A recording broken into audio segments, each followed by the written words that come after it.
ఇంతకుముందు వీడియోలో blouse work ఇచ్చామని చెప్పాం కదా, సో ఆ బ్లౌజ్ని ఇప్పుడు డీటెయిల్గా చూపిస్తాను. యాక్చువల్గా ఈ బ్లౌజ్ దీపుది. ఇంతకుముందు వీడియోలో చెప్పినట్టు సింపుల్గా ఓన్లీ గోల్డ్ కలర్తోనే డిజైన్ సెలెక్ట్ చేసుకుంది. చూడండి, ఓన్లీ కడ్తాన్ అండ్ కుందన్స్తోనే వర్క్ చేయించుకుంది. దీపు కావాలనే డౌరీస్కి స్పెషల్గా వర్క్ చేయించుకుంది.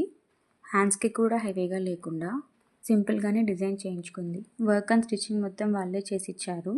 బ్లౌజ్ కూడా పర్ఫెక్ట్గా ఫిట్ అయింది. దీపు యాక్చువల్గా ఈ శారీ కోసమని ఆ వర్క్ బ్లౌజ్ చేయించుకుంది. కాంబినేషన్కి ఇంకో కలర్ ఉన్న బ్లౌజ్కి ఎందుకు యూజ్ చేయలేదో ఈ వీడియోలో చెప్తాను.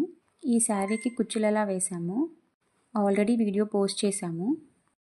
మనం శారీ ఫోల్డ్ చేసినప్పుడు కుచ్చులు ఫోల్డ్ అవ్వకుండా ఇలా పళ్ళుని కొంచెం లోపల పెట్టి ఫోల్డ్ చేసుకుంటే మనం శారీని ఫోల్డ్ చేసుకున్న కుచ్చులు నీట్గా ఉంటాయి.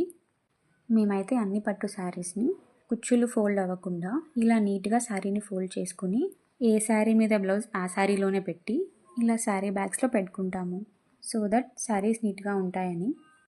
అండ్ నేను మీకు ఇప్పుడు చూపిస్తున్న శారీ ఇది కూడా దీపుకనే తీసుకుంది, మంగళగిరి పట్టు శారీ. సో ఈ శారీకి కూడా ఇందాక చూపించిన బ్లౌజ్ సెట్ అవుతుందని దీపు ఓన్లీ గోల్డ్ కలర్తోనే వర్క్ చేయించుకుంది. ఇలా సెల్ఫ్ కలర్ శారీస్ ఉంటే ఏ కలర్ బ్లౌజ్తో అయినా మిక్స్ అండ్ మ్యాచ్ చేసుకోవచ్చు కదా. యాక్చువల్గా శారీ కలర్ ఇది, కానీ వీడియోలో తేలిపోయినట్టు కనిపిస్తుంది. ఈ శారీకి పళ్ళు కూడా ఇలా సింపుల్గానే వచ్చింది. స్టైల్ చేస్తే ఎలా ఉంటుందో చూడాలి మరి. ఇంకా ఇలాంటి వీడియోస్ కోసం మా ఛానల్ని లైక్ చేయండి, షేర్ చేయండి, సబ్స్క్రైబ్ చేయండి.